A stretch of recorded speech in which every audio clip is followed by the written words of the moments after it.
So I'm staying at the Beauty Garden Hotel Motel, which is quite high up on the hillside. And after arriving a couple of hours before the typhoon hit yesterday, I came across by happy accident this group of about 5 Taiwanese who were down from Taiwan City. They were happy to be friends, and they used their smartphones to translate to me and vice versa. And out of the blue, one said, "How old are you?" And so I said, 72. And they thought they didn't understand. And so one of them then used the translate, "How old are you?" I said 71, 72 coming up. And then this conversation about being young looking, which is always a bit gratifying at our age, I think. And I said to them, at this stage, we were at the height of the typhoon or getting close to it. I'll be going for a run in the morning because it'd be nice and sunny. They laughed a bit. And I said, no, I'll be going at 6 o'clock in the morning. And I'm pretty sure it'll be sunny. Anyway, they said they would, but said they wouldn't be coming if it was still raining. Well, I said, no, it'll be sunny. So 6 o'clock this morning, I was out there by the car with Shuzi Range Rendezvous Point, and one of them was there. And most people are still surprised, as am I, by how this autonomous drone works. And so I had on my smartphone put down the suggested route to him, which was what we actually did, a 3.1 kilometre run to the Rainbow Bridge. And I've left the video, in fairly large proportions of, I actually haven't cut any of it. I'm just going to play it all through because it's a sort of a slow visit through a Jinlun country. The place is called Jinlun, and it is what they call a native village.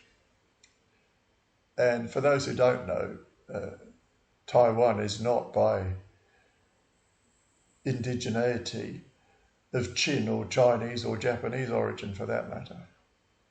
There were the indigenous people, Austronesians, who came across from the mainland of Asia to Taiwan, settled there and then spread out both eastwards and southwards, right the way down through as far as the Philippines, parts of New Guinea, New Zealand, across to Hawaii and so forth. But the originals sort of stayed there in Taiwan until the first Chinese occupied, or 1400s or something like that. There was, of course, a long history then of Chinese occupation and migration, Japanese expansionism into the north, and I just turned left there so that I could get the fire station in for my son.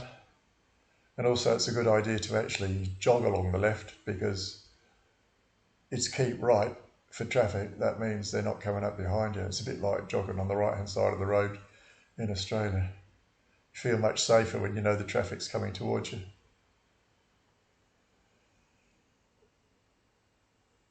Anyway, the Japanese had occupied lots of Manchuria and occupied Formosa for something like 50 years until they lost the Second World War in 1945, and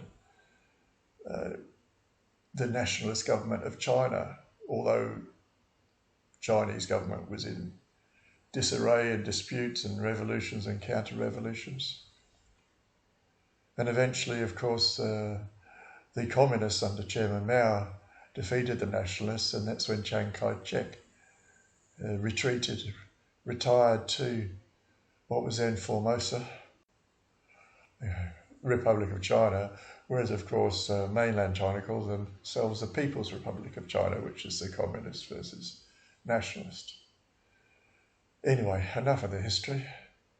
This was just a pleasant jog. It was 3.1 kilometres one way.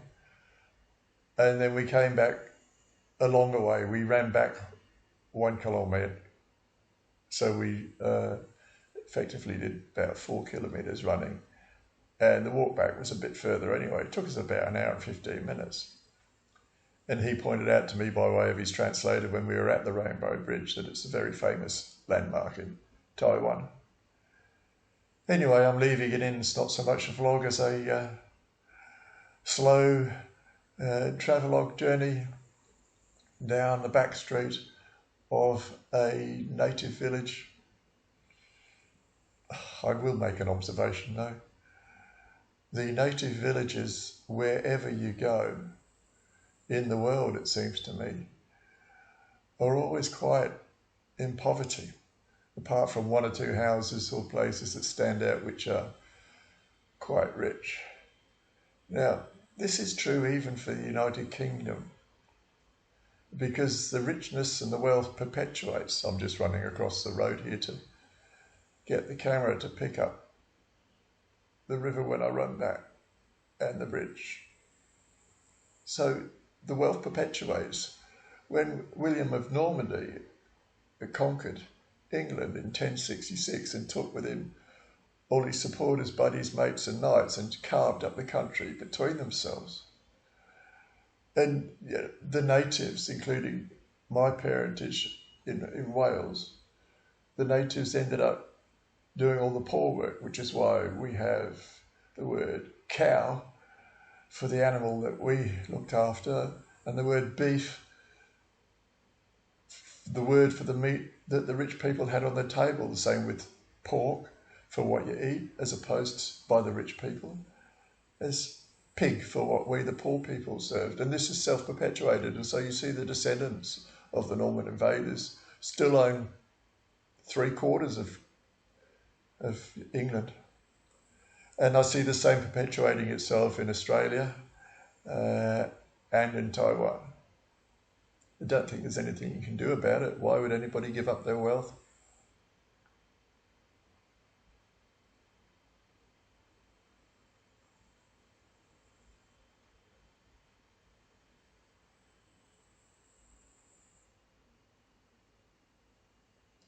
This was, of course, the day after the typhoon.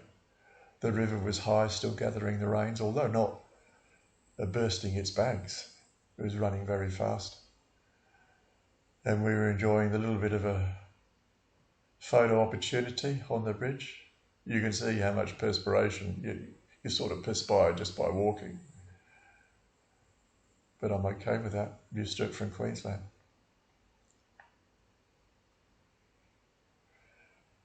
The drone that I have uses sensors, which I think are sort of light and radio sensors down to the ground.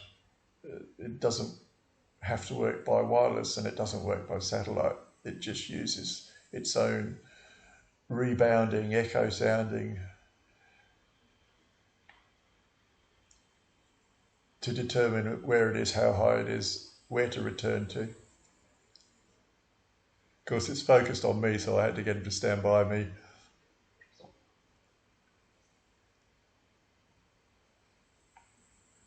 And then I did what's called a rocket. It's got 6 separate modes, each of which is also adjustable to some extent. This is on its highest mode when it's going in autonomous. Just goes up, takes a circle. I wish it would take a little wider circle because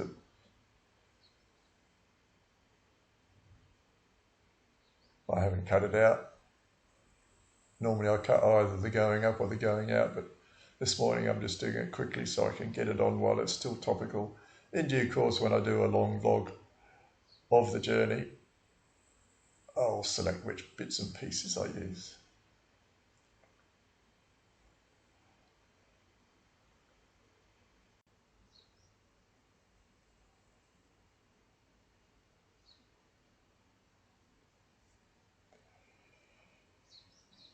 we're on our way back now, coming back downstream, having gone our 3.1 k's up and dutifully run a 1k back to make it a nice 4k jog.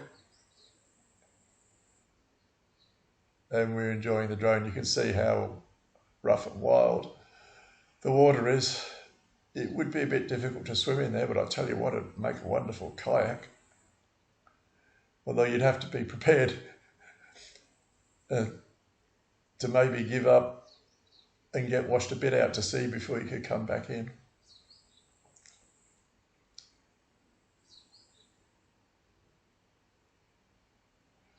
This is by happy accident.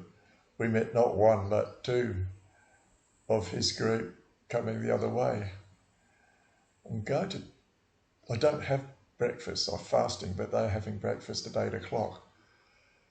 And happily, this is the first place I've stayed at where breakfast isn't automatically included. And so the first 4 days I've sort of felt obliged to eat breakfast because it's there provided. And then I don't eat lunch and don't eat until later in the afternoon.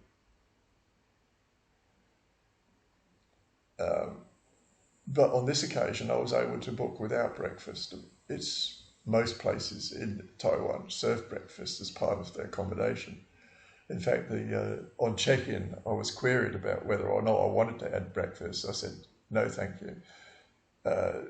It's great because they don't really speak